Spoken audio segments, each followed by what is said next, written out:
Shaun, listen, Yeah. we buy some microphones, we answer some questions, we build some followers, and then we tell them, give us some money, meet us up in the woods.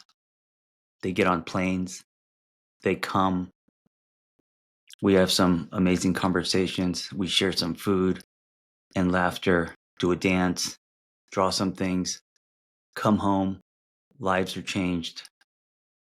It's kind of an amazing thing we did. You're talking about the retreat that we just did. Oh, what else would I be talking about, Shaun? What else would I be talking about? Did you even have to ask? Did you even have to? I just described you note by note. I know I didn't talk in a paragraph form, but I just told you note by note the entire process of us starting a podcast, inviting people, the woods, the dancing, the one I forgot the onesies, and then you're Dude, like, "Was that? Are you talking about the retreat? What you the know what fuck do you else you think I'm talking forgot? about? You know what else you forgot? What? The cuddle puddle. Oh, that came out of nowhere. The cuddle puddle. That and you neither of us were involved in it. It was Organic. organic cuddle puddle nap time in the middle of the retreat while everyone was wearing onesies and covered up in blankets near the fireplace. Yeah. A magical weekend is what I'm saying. It was really nice. Yeah, it was a really fun weekend. I'm really grateful. It went really well. What do you think we could? Where could we have I knew it. done better? I knew it. Here comes the teacher. Here comes the where No. could I'm we just have curious. improved? Is there anything that you're like, oh, that could have been different, or I want to have that conversation, but right now I just want to sit in before putting the black light to the experience, I just want to enjoy the conversations, the collisions, the human exchange, the great food, the cuddle puddle. I think there yeah? needs to be a beat before we try to be better. To just say that was amazing, You're totally right. And I Yeah. knew that as I was trying to form the sentence, there was Yes. there was two parts of me. There was a part of me that wanted to say, "What was your favorite part?" And then Right. the other part of me was, "How can we do better?" Yeah. The optimist and pessimist, or the Well, I think realist, maybe. Yeah. I'm just used to when I do retreats, I'm used to I give people feedback forms and Yeah. then I read those feedback forms that the last night with the rest of the staff and we sort Oh of my, like dude! Isn't I that too soon? I don't think You're so. still in the retreat and reading reviews. No, While after the retreat, oh at the end of the retreat. no, but people are Or still in the location. No one has gone no, home no, yet. they're gone. Everybody's gone, and then we're back at our Airbnb, and we're reading the feedback forms like around a fireplace. Very sweet, actually, Oh, because the okay. feedback forms are positive. It's Yeah, like, you're not lining up your staff and making them hold books over their head. You're not. no, No, no, no. no, Okay. no. No, because the feedback forms are generally very positive. Like what are you walking Right. away with? What was your favorite part of the experience?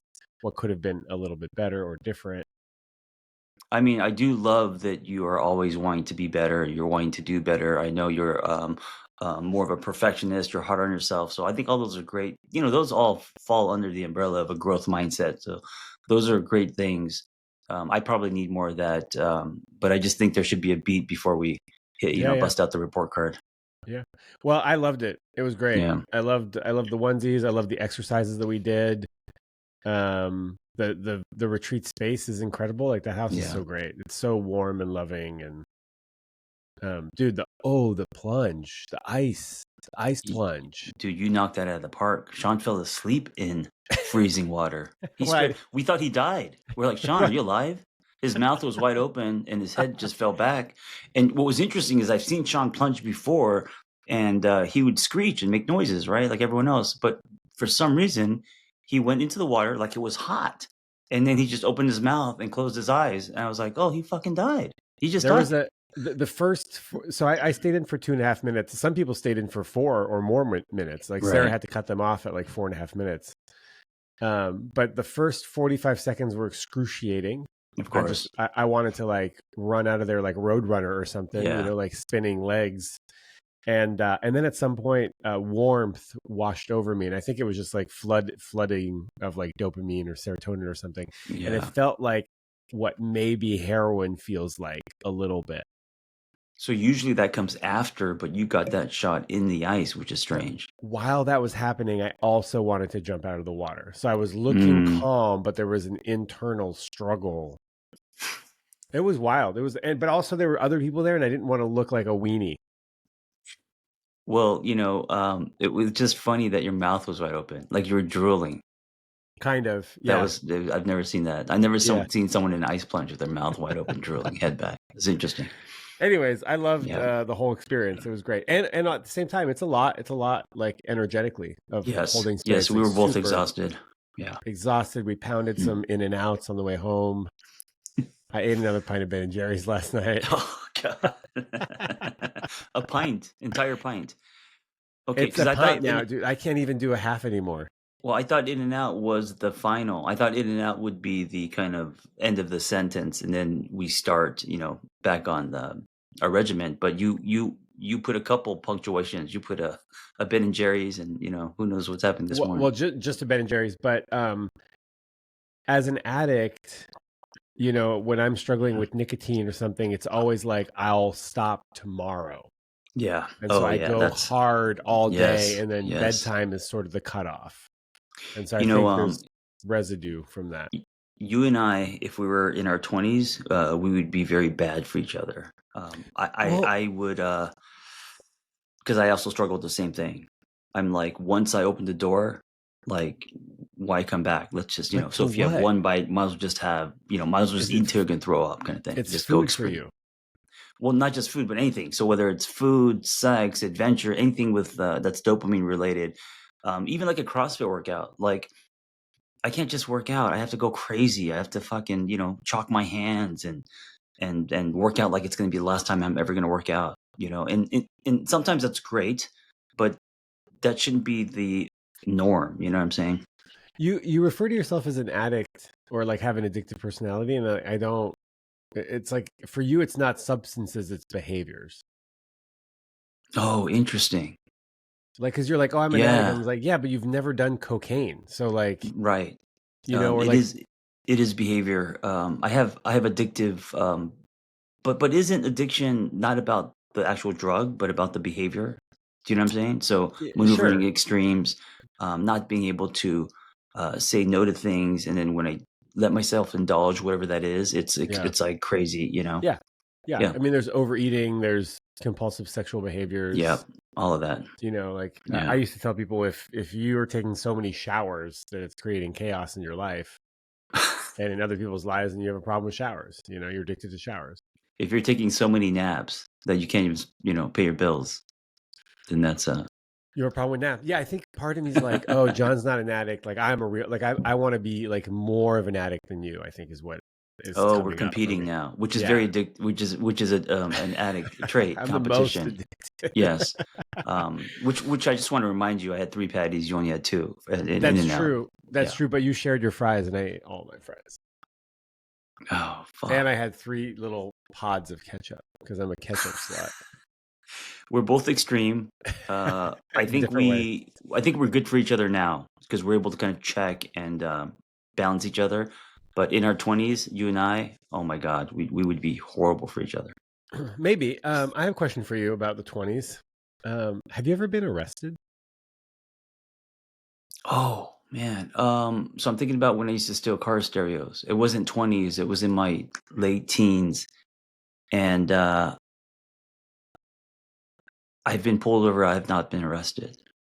You'd been pulled over for speeding or for Uh like, we so we this sounds really happy days and lame, but we as a football team stole the elephant where you put coins in front of the grocery store. like a It's ride? yes, the elephant ride. Okay. It's Like it's Dumbo, listen. like a Dumbo. Yes, exactly. Like a mechanical Dumbo. Um, Glendale in the '90s, there wasn't much to do. You know, a, Yeah. a, a, a a fun night was going to the football game and then going to Bob's the Big Boy and throwing pickles on the ceiling, kind of thing.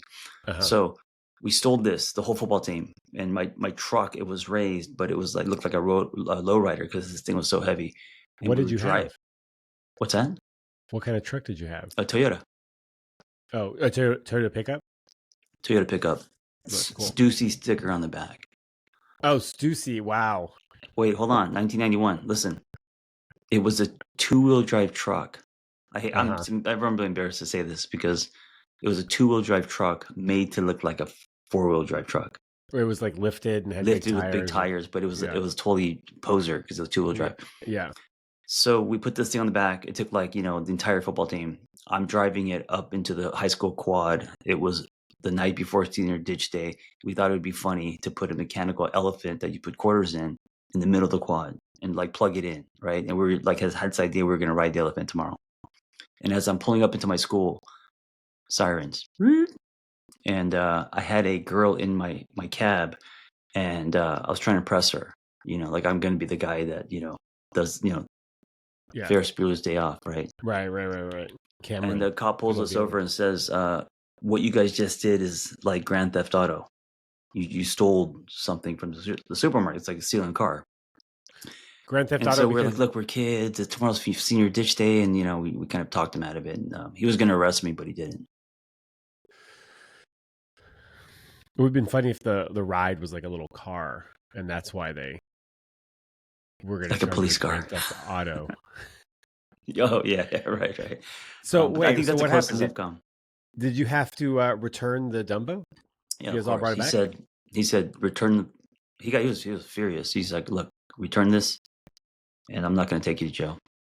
This is outside of Bob's Big Boys, or was this somewhere else? This is right inside of the driveway up into the high school.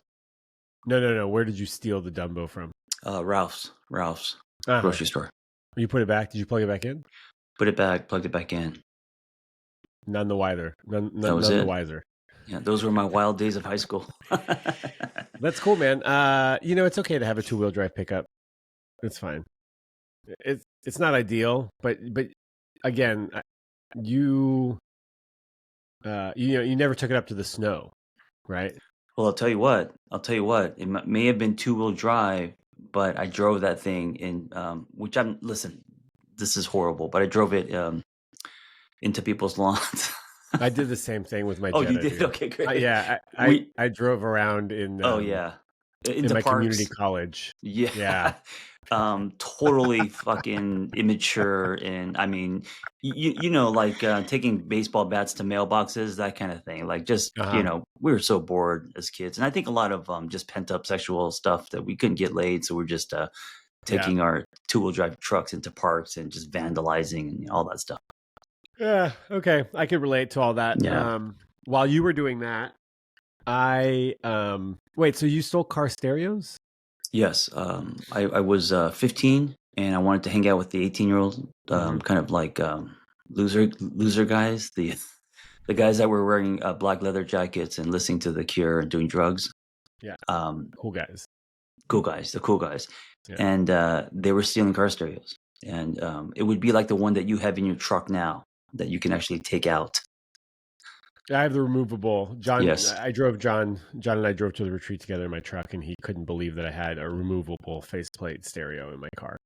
Sean has a CB radio in his car. It's a straight up time machine. Technically, it's a ham radio, but yeah, you're driving a time capsule. It is beyond vintage. Your truck. 200,000 miles on this thing. 200. Yeah, it takes gas still. Takes gas. It's a fucking stick shift. There's a crack in the window. I mean, it's the real deal, man. 3 antennas. Camping in the back. He has a refrigerator in the back of this thing. Yeah, it's a cool little machine. Solar power on top. Hey, so while you were stealing car stereos, hanging out with older people, I was doing the same thing with my brother's older friends, but we were breaking into small time weed dealers' houses. Oh, that sounds who were living dangerous. With their parents. No, that sounds dangerous. No, they're like a high school sophomore who sold weed at school. Oh, and you were seniors. You guys were seniors. No, I think I was a freshman at the time. I was 15. Okay. We were breaking into other 15 and 16-year-olds' parents' houses, right, who lived at home, and we'd steal their weed, and because we thought there's no way they're going to call the cops. Hey, someone stole my weed. Can't do that. So we did this like 3 or 4 times, and we stole weed and money. And we thought that this was brilliant. This is like the brilliant idea, you know? Yeah. They're not real drug dealers, isn't it? But once, Never got caught? once we broke into this house and we just started taking more than just the weed, you know, like we took a snowboard, someone stole the 8-ball off the pool table. We found guns in the parents' like rifles. No, handguns. We didn't take those. And to get in, I kicked the door down of the garage. Wow, that's badass. Kicked it. Hey, how many times did it take for you to actually kick the door? Just one, dude. Just one big kick. And then a couple days later, I got a phone call from the police department asking me to come in for questioning. Oh shit! Okay. And I went in there with my brother. They're like, "Come in with your parents." And I came in with my brother, and I go, "Oh, this is my guardian." And they're like, "No, it's not. Come back with your parents." How much older is your brother than you? How many years? 2 years, 2.5 years. Yeah, me too. So I'm 15. He's like barely 18. You know? Right. And so I come back with my dad, and the cops are like, "So we think you broke into this house, and we have this shoe print." And they have like a perfect print of my shoe on the door. You know, that's how they catch serial killers. Shoe prints. On the windows and stuff. And I was wearing the shoes. Yeah, yeah. And they took my shoe. And then my dad starts yelling at the cops saying, like, you know, how many, you know, size 8 DC skate shoe do you think they have at this school? Hundreds at least. You know? Right, right. And then when we got in the car, he goes, "You fucking idiot." And I was like grounded for months. And nothing ever happened. They never called back. Oh, you almost got arrested. You almost got caught. Oh, no, I got arrested several years later for stealing something at Fry's Electronics. Shit. Did you actually go to jail? I didn't go to jail, but I got tackled by loss prevention. The most embarrassing part about this is that I was like 21 years old and I was working at Yahoo making like $100,000. And I stole a sound card worth like $50. Was it the high? Like here again, you know, addictive behavior. Was it the adrenaline, the dopamine? It wasn't really the fact that you wanted a $50 card for free. I think it was a cry for help. No, I'm serious. Yeah. Yeah. Okay. I think it was a cry for help. And the craziest part about the story is that I got tackled outside the store by loss prevention. I immediately pissed my pants. They actually literally tackled you like you were playing football. They tackled me. Yeah, and I was wearing gray jeans, pissed my pants. Oh shit! So my pants are all wet. They bring me back into the store, into the loss prevention office. That's humiliating. The cops show up, and they look at me and they go, "They don't let you use the bathroom around here?" Right. Oh man. And so they wrote me up. And they were they just like, I got arrested, but I got let go, you know. Yeah. Like they're not taking me to jail for that, for a $50 sound card. But then I had to hire a lawyer, and like I spent like $4,000, you know, trying to get it expunged. I did community service. I did like 100 hours picking up needles in San Francisco. It was a low moment. Wow. Yeah. You know, I picture you because I know you, but as a young kid getting tackled for stealing and then pissing your pants, like it makes me feel like very empathetic. Like I feel like you, where you were in your life for that to happen, and then how you felt about yourself, because you tend to be hard on yourself. So I think makes me sad. Like it's a sad story. I think I wanted to be seen. Yeah. Maybe I wanted, it was like a call for attention or a cry for help. Yeah. I was also doing a lot. I mean, I was doing drugs, Molly and Coke and speed, and you know, every weekend. Oh, so you got into the hard stuff early. Yeah, I got into speed at 16. Wow. Yeah, I met a woman, Jennifer Klein. She brought me to my first rave and then introduced me to speed, and then maybe gave me warts. Not sure. Not the best. Not a good exchange. No, it was a bad. No, yeah, I lost in that exchange for sure. Yeah. It was not great. It wasn't great. No refunds. I had a lot of experiences growing up, man. Wow, you know, I was telling people at the retreat as well. You're kind of a jack of all trades. Like you know so many things. I had this moment when Shaun puckered his lips. No, it's not where it's going. He puckered his lips when we were alone, and he said, "Do you know how to do this?" And he started blowing at the fire with his lips puckered. Yeah. And I said to myself, "That's so specific." And I said, "Yes, I actually do know that because someone else who's like a camper taught me when you're lighting a fire how to like pucker your lips." And I was thinking, this fucker knows all these little random things, and I think it's just from life experience. Yeah. I think because you've traveled and been around, you know all this. You could like fix anything.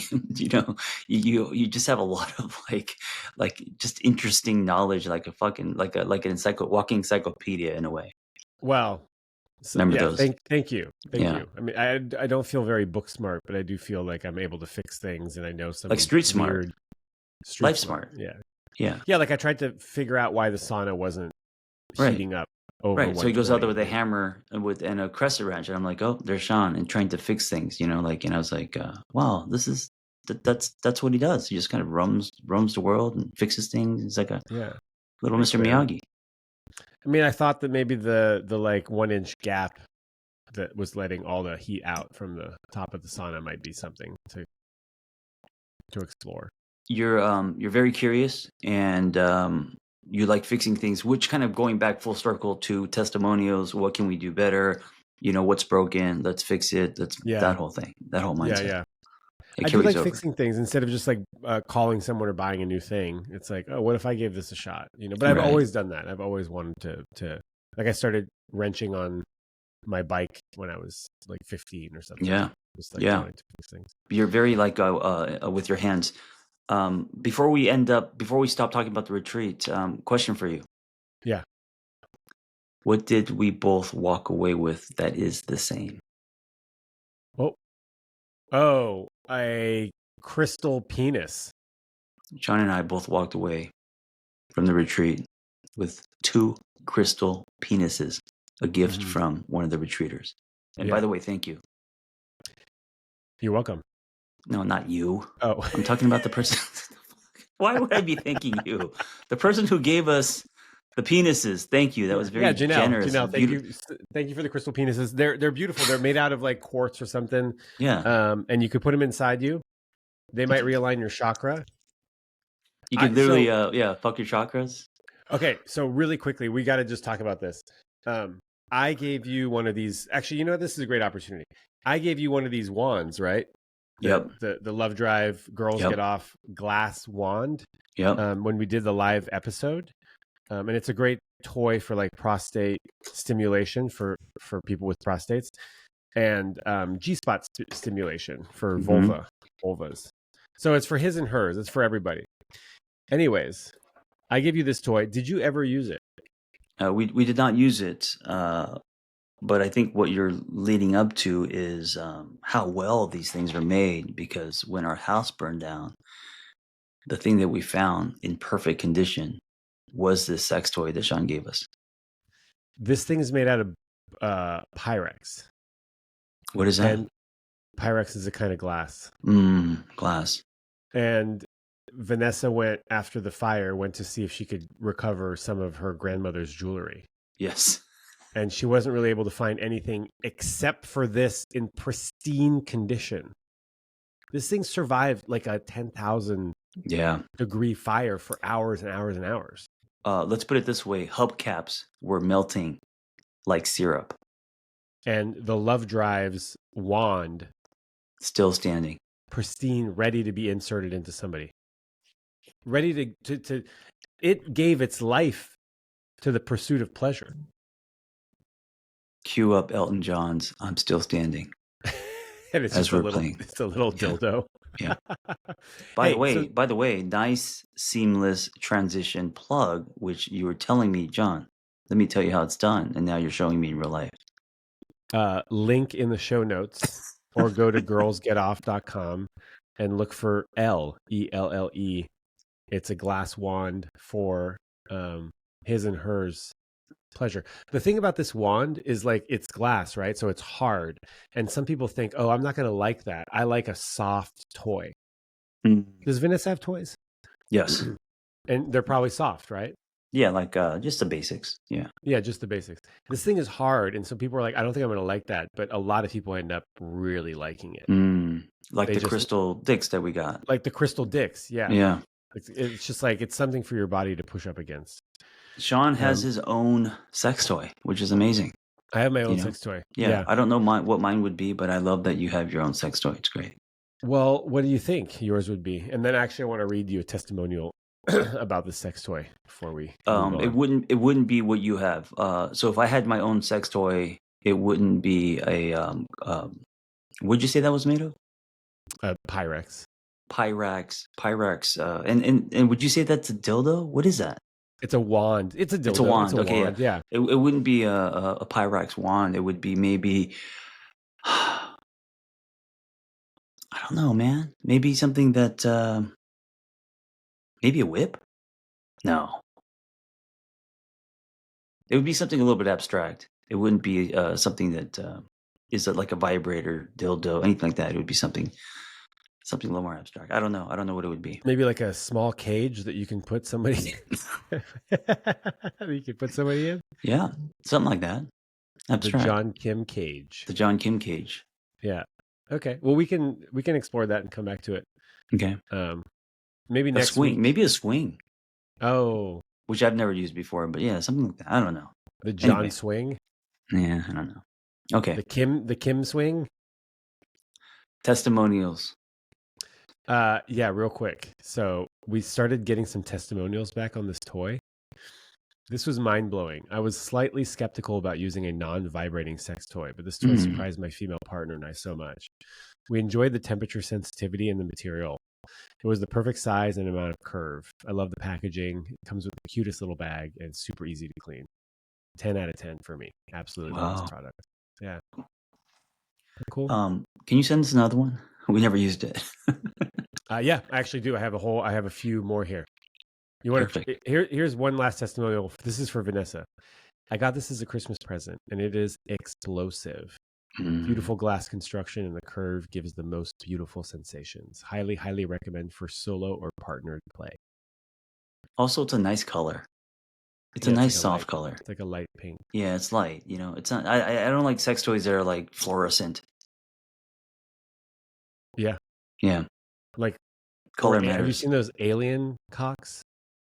I don't like things that are like, like it's wanting too much attention. It's like green or like, I don't know. This swirly. one is demure. It's demure. It's cutesy. It's sophisticated. It's sophisticated. It's something that you can leave on your nightstand. You know how you know if something is sophisticated? You're bringing your sex toy and it gets caught in the airport and they take it out. You're not that embarrassed by it. And they go, damn, where'd you get that? The Love Drive. And you go girlsgetoff.com/LELLE. And they go, oh, wow, thank you. And everybody goes and buys it. Yeah. So on this topic of sex toys, John. Yes. Oh, shit. What is wrong? That looks like a fucking... What is wrong? Sean is holding up a giant... Not giant, but it's a brass ring. Hey, that's pretty big. Is that stainless. What you used? I think it's stainless. Oh wait, the I keep forgetting it's not just the penis that goes in there. It's everything goes in there. The whole package. The penis and the balls. Yeah. Because that looks like a bracelet, and I was gonna be like, Sean, wow, soda can. I mean, it's not big. It's not as big as you think it is. But yeah. But he's holding. Oh, okay. That's sorry. Okay, that's tiny. It's the size of a quarter. Okay, never mind. You see, we have to put it into perspective. Yeah. If I hold it up like this, yes, got it. Okay, because that looks like a plate. That looks like a saucer plate, and then when you put it back, it's the size of a penny. It looks like a wedding band. No, it looks like a napkin ring. Oh, yes, exactly, a napkin ring.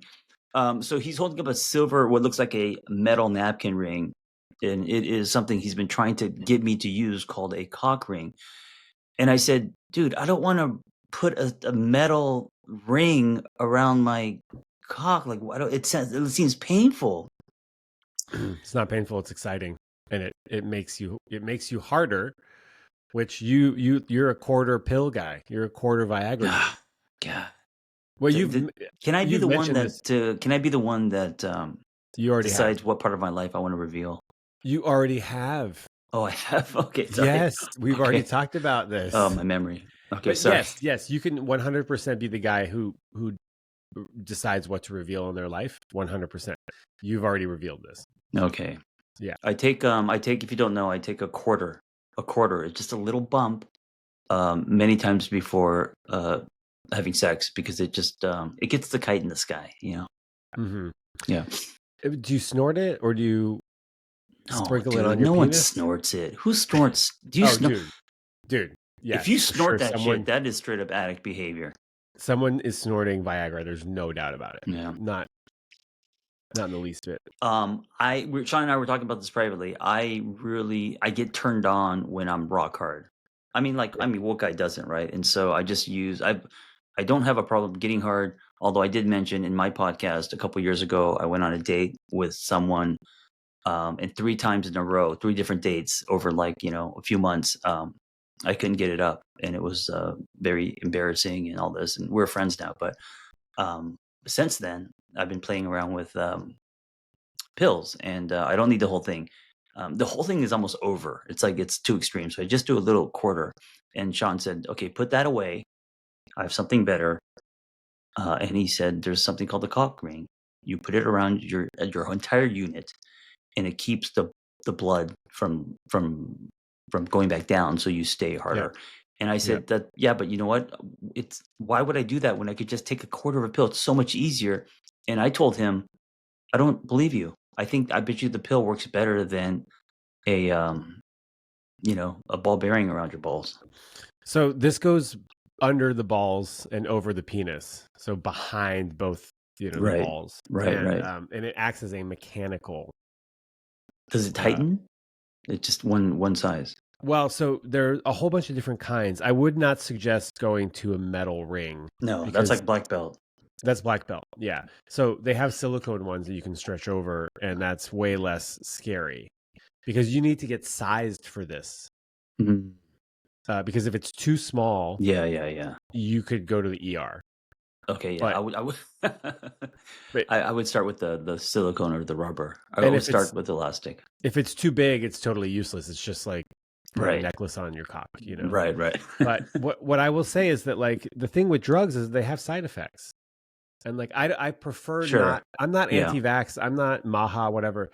I prefer not to use a drug if I can avoid it, which is why I'm still struggling with this idea of antidepressants. Like, I think I would love the effects of a little pick-me-up, a little Lexapro, a little 5 milli every day to like even me out. But there's a part of me that also doesn't want to be reliant on drugs. And so when I think about Viagra and I go, well, if I could achieve this mechanically or physiologically, I'd rather do that.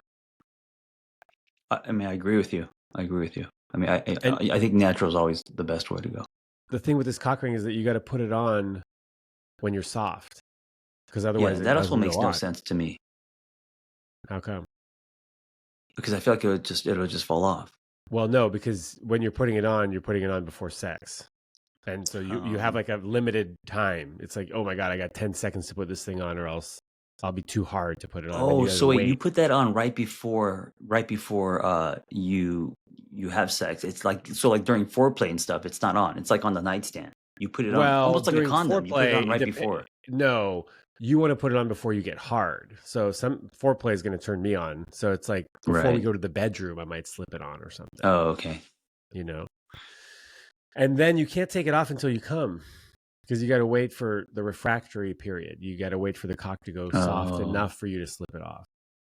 Hey, you know what, Sean? And I'm saying this publicly. I'll give it a try. I'll buy one. I'll buy one on Amazon, the elastic. And let me buy you one. Okay. No, let me pick a nice one out. I don't want a metal one. I don't want one that requires WD-40. I just want a simple. I said elastic. Rubber. The place to start is silicone. Just trust me on this. Silicone, okay. You're talking to an expert, okay? And you know what? Maybe give me a quarter pill. Oh, that's great, Sean. I love it. Yes. That's perfect. Okay, so I promise I will experiment with that.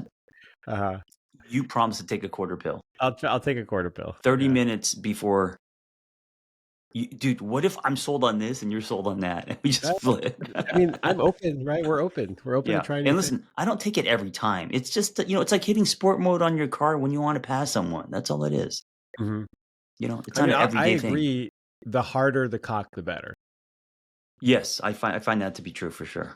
Yeah. But I gotta say, man, as someone who's also exploring and redefining sexuality, we as medicine should actually try to be intimate, soft, and be okay with that.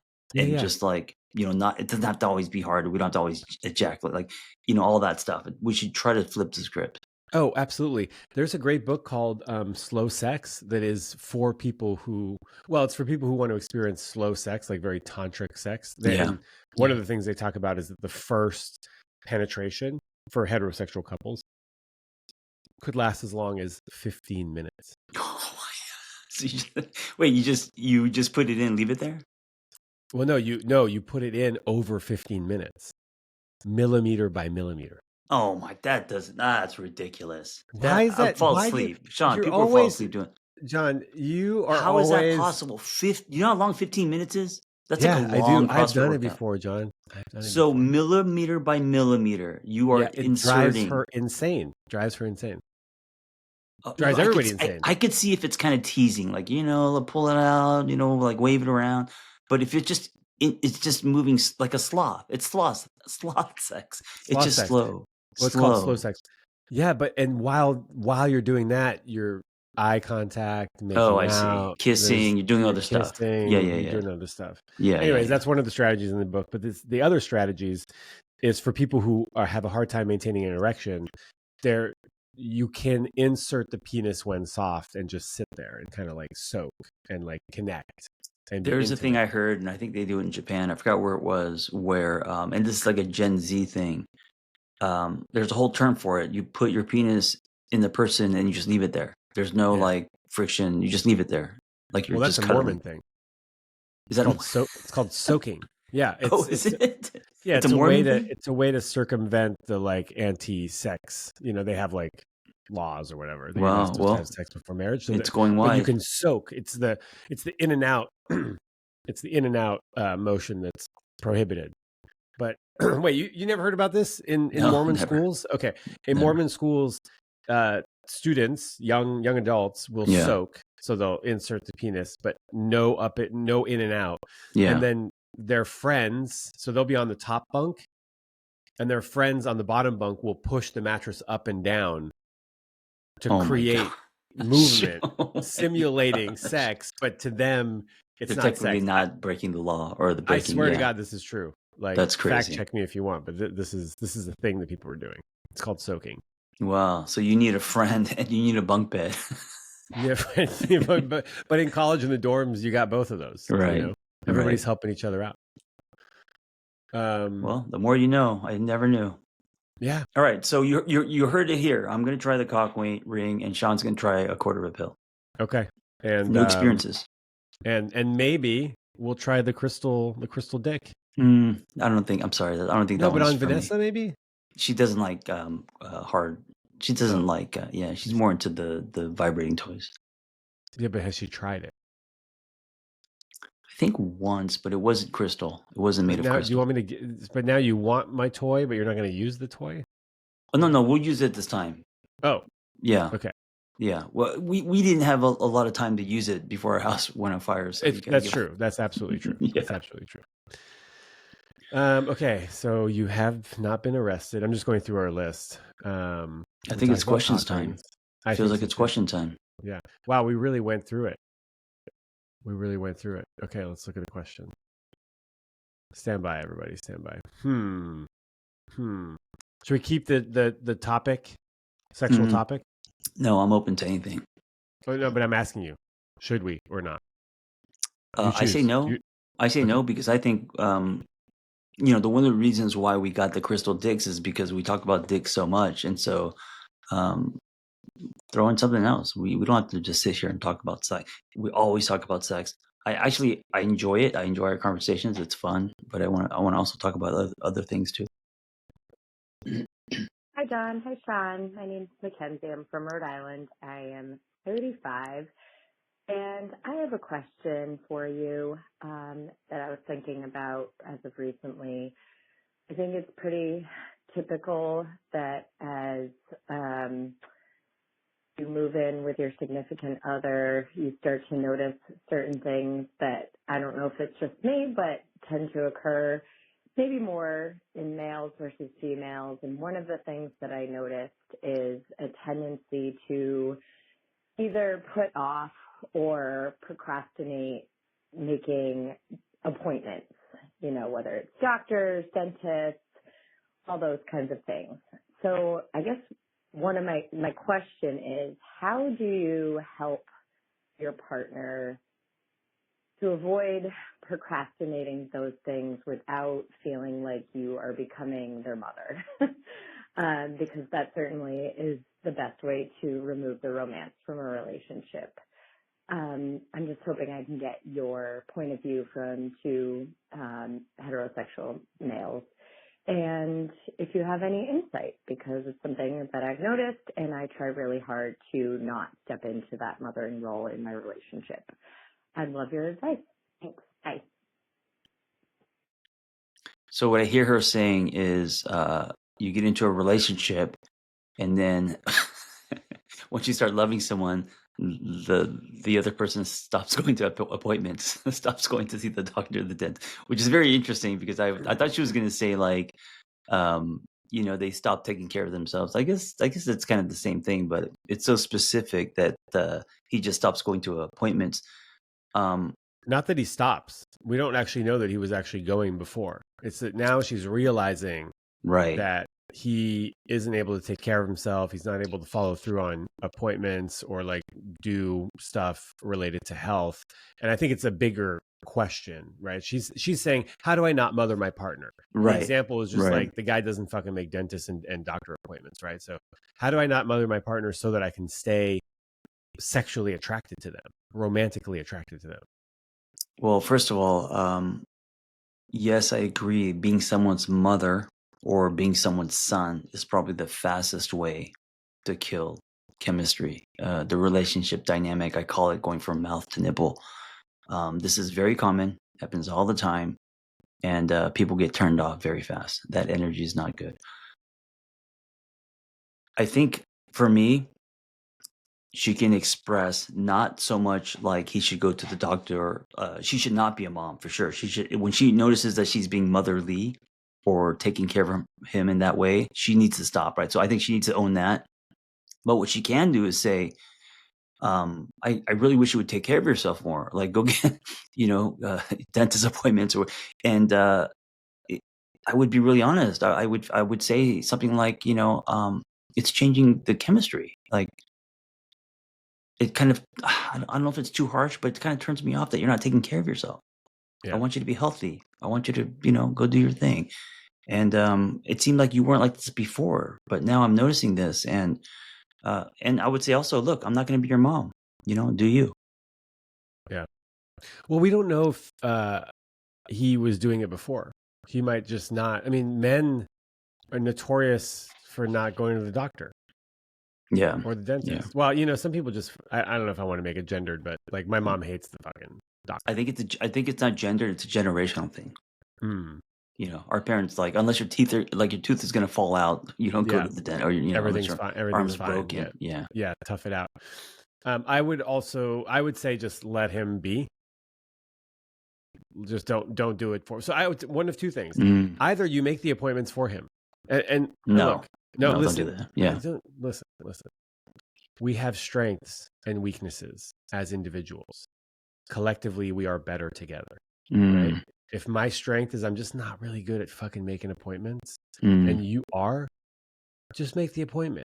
And that you might have some weaknesses where those are my strengths, and I'm happy to pick up the slack, right? So I think you can do that. I think you could do that without losing your boner for your partner.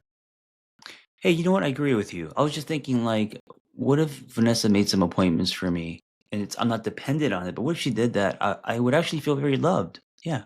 because I'm all over the place and I forget and whatever. And that's a strength of hers. And she's like, hey, John, I made a dentist appointment for you. I got the reminder. Go. As long as I'm not dependent, as long as, she's doing it kind of sporadically as an act of love. Yeah. That's actually really, really kind. I think that's caring. Yeah, for sure. And you do things for her that aren't as well. her strengths. Yeah. Right. So I think that's one strategy, or the other one is you just leave him alone and let him kind of struggle.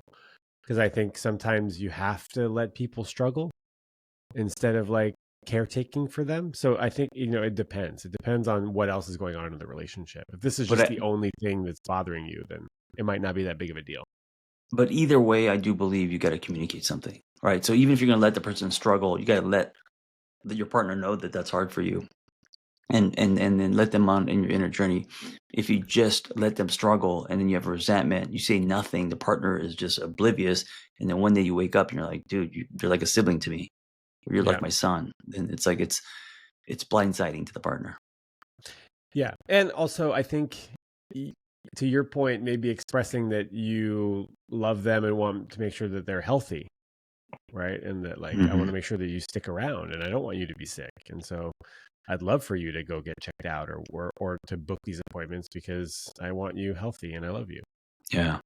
That could be another strategy, right?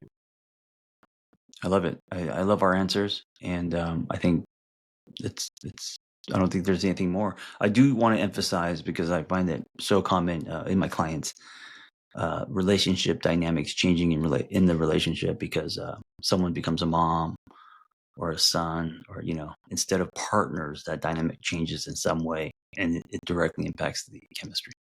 Yeah. I just like nagging, right? Like nagging is a big relationship killer, or at least a libido killer. Yeah, 100%. Always kind of feeling like you're not doing enough, and that your partner's always asking you to do the same stuff. But at the same time, like, man, if your job is to take out the fucking trash, take out the fucking trash.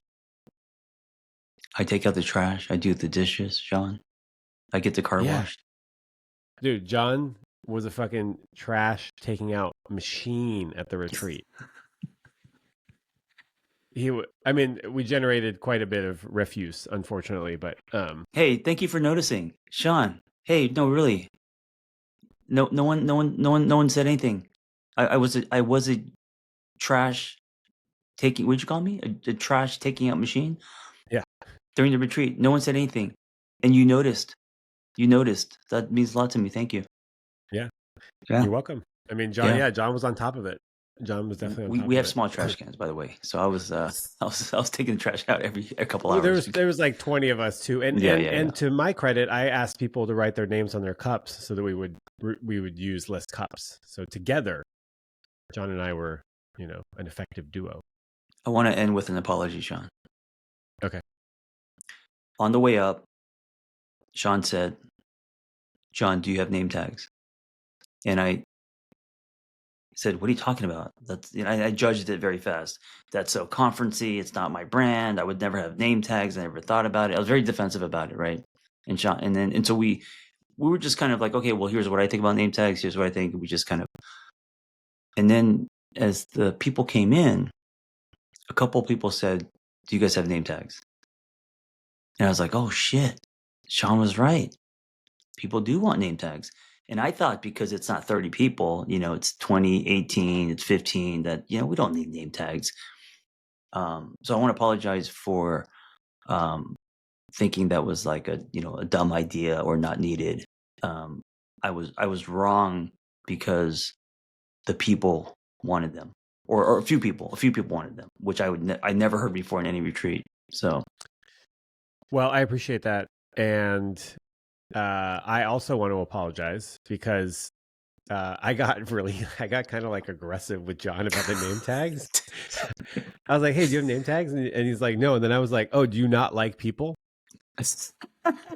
Do you not care about people's names?" That's a pretty big jump, because I don't like because I don't want name tags at my retreat. That means now I hate people.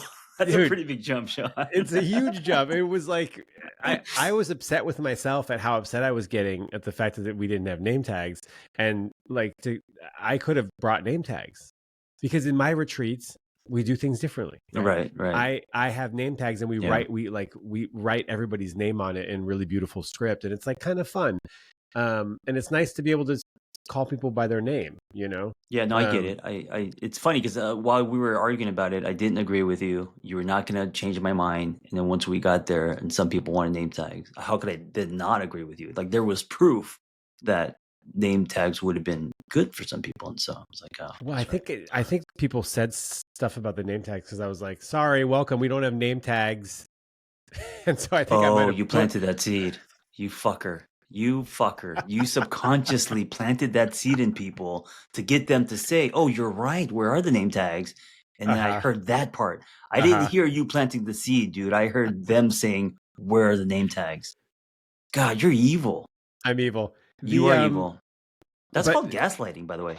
No, it's not. That's not gaslighting. it's not. No. It is. Making someone feel crazy is gaslighting, Shaun. I didn't make you feel crazy. Gaslighting is me saying something like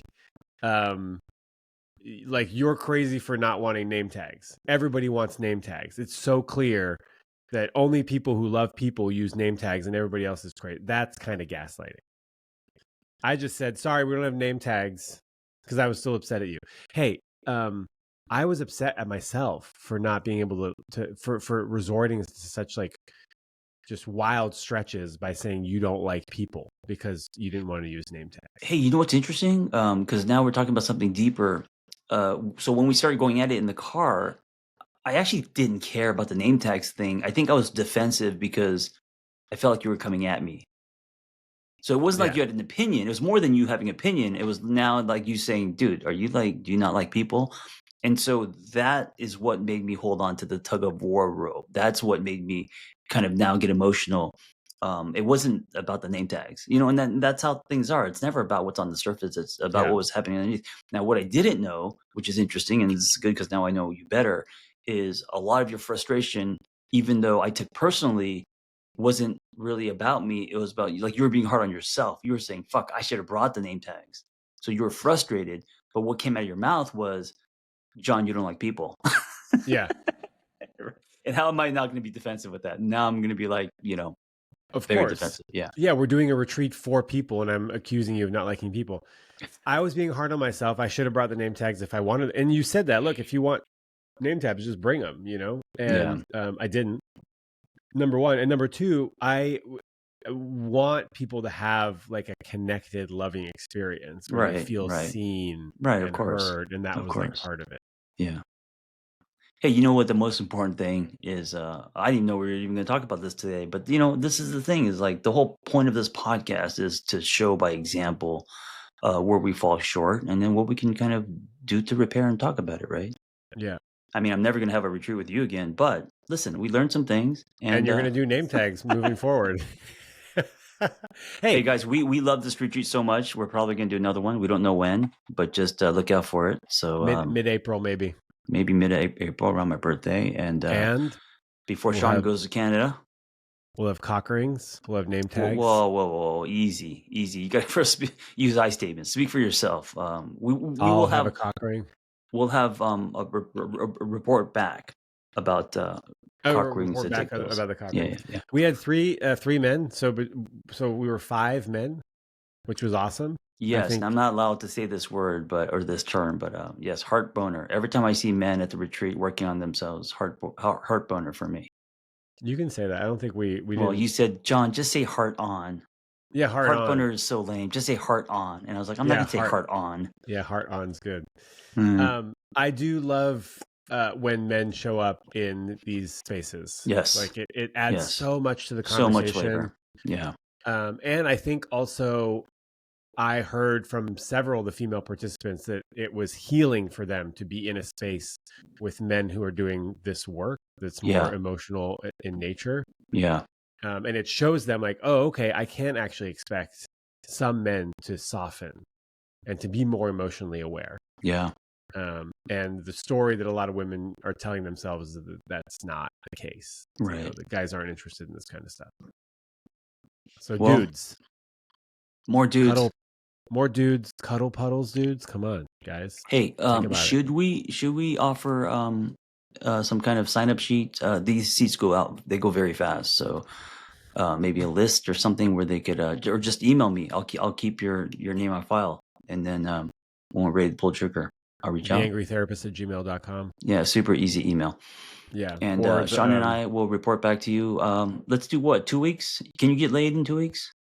Within 2 weeks? 3 weeks? Yeah, I think for the report back. Yeah, I think so. Okay, so 2 to 3 weeks. You will know both of our experiences with a quarter pill and a cock ring, and we'll be honest. Yeah, I think I have a couple dates coming up. Hey, listen, I just want don't take it too soon. I don't want you to enter the coffee shop with the boner. So you got to give it like 30 minutes before you can get intimate. You take it. Don't take it before you meet the person, John. Okay. And if you put the cock ring on, the metal one, before you're like half hard, you could be walking and it'll just slip off and like tumble down your pant leg and like, come out the pant leg in the coffee shop. Right. We already discussed I'm not getting a metal one. Don't buy me a bracelet, man. So rubber band. Next, once you get comfortable with this, we'll have to go to butt plugs. Oh, next level. Next level. Because there's a whole fucking journey. You can wear that at the coffee shop. Dude, I didn't sign up for the martial arts of boners, man. I don't want all these belts. I just want to try it once, Shaun. John, I appreciate you. Shaun, I appreciate you. Thank you for this magical weekend. And everyone listening, thank you so much for being a part of this community. Be well. Be well. Don't say yours. Solid self, Shaun. Don't fucking jump on my train. Be well. Be well. Shaun, you're pissing me off now, dude. We talked about pseudo versus solid at the retreat. Have a beautiful week, okay? Thank you for listening. Be well. Yeah.